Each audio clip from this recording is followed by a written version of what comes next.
जरा सोचो, इंसानों से बहुत पहले की दुनिया, जब धरती पर विशालकाय रेंगने वाले जानवरों का राज था। ये था मेसोजोइक एरा, डायनासोर का जमाना। ये दौर 18 करोड़ सालों तक चला और इस दौरान बहुत बड़े बड़े बदलाव आए।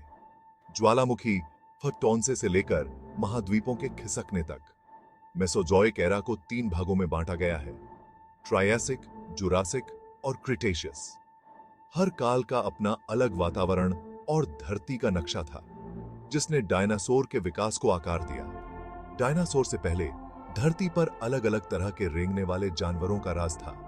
ये रेंगने वाले जानवर डायनासोर जितने बड़े या विविध नहीं थे, जितने आगे चलकर डायनासोर बन गए। लेकिन ट्रायसिक काल की शुरुआत के साथ ही सब कुछ बदल गया। धीरे धीरे डायनासोर इस धरती पर राज करने लगे। ट्रायसिक काल एक तरह से धरती पर जीवन को पूरी तरह से नष्ट करने वाली एक बहुत बड़ी विनाशकारी घटोंसा के बाद उभरने का समय था।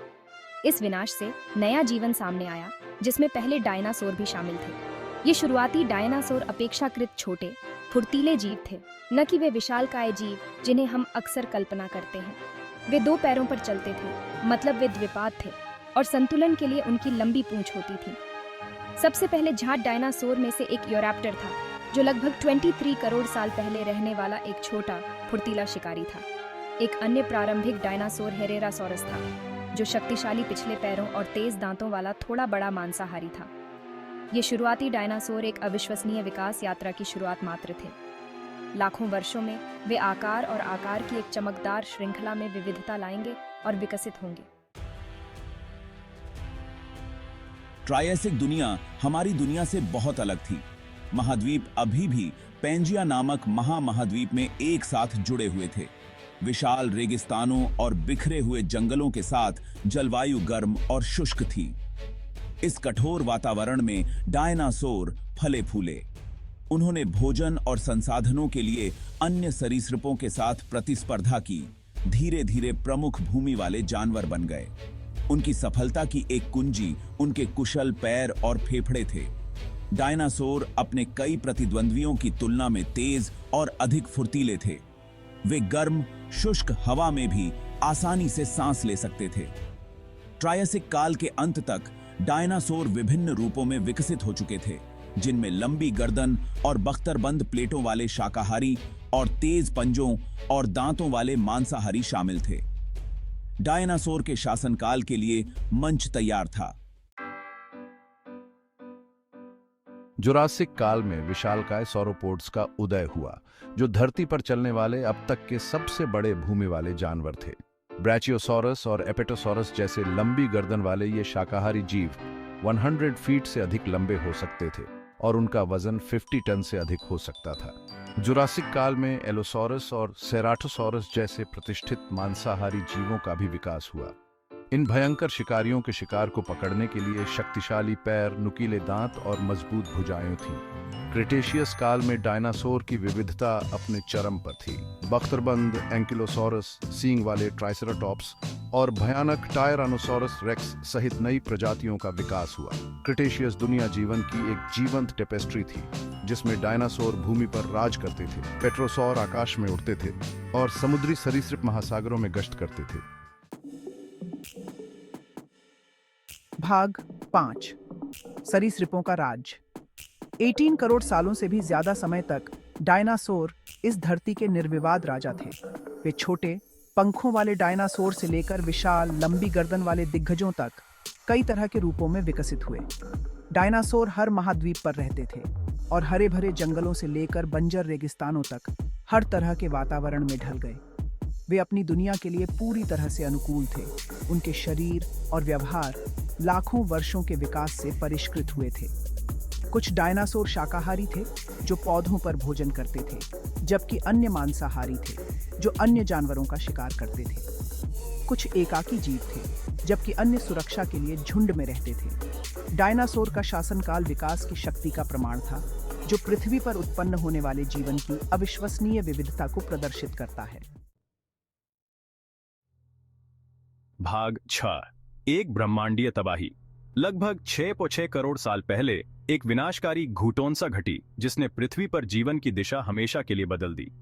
लगभग 6 मील चौड़ा एक विशाल क्षुद्र ग्रह जो अब मेक्सिको में युकाटन पेनिनसुला है, उसमें जा घुसा। इस टक्कर से अकल्पनीय मात्रा में ऊर्जा निकली जो एक साथ अरबों परमाणु बमों के विस्फोट के बराबर थी।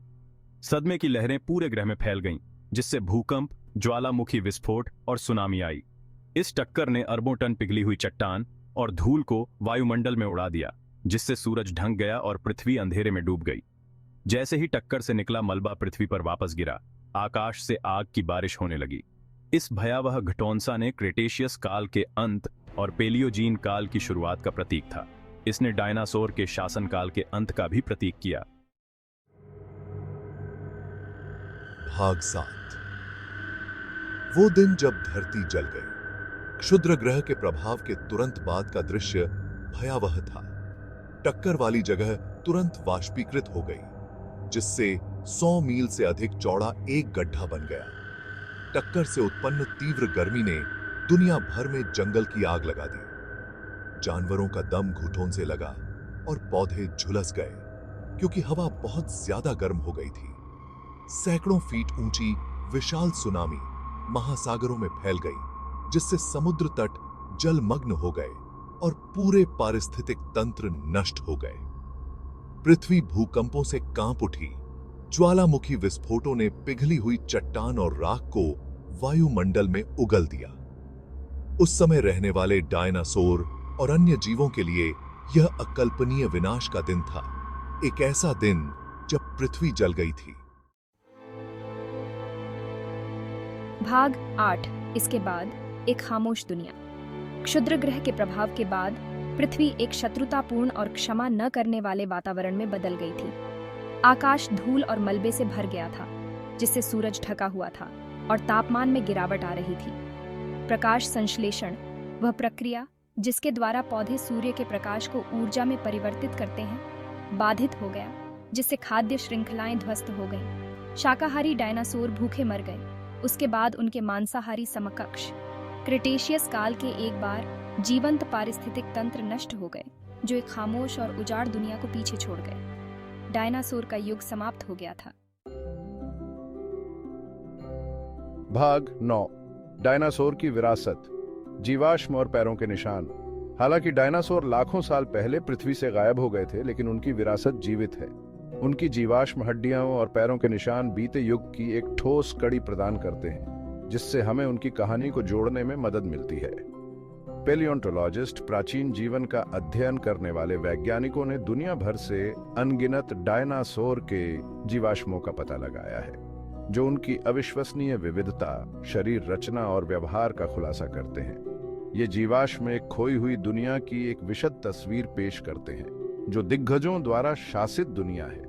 वे हमें प्रकृति की शक्ति, जीवन की नाजुकता और हमारे ग्रह के अतीत को समझने के महत्व की याद दिलाते हैं।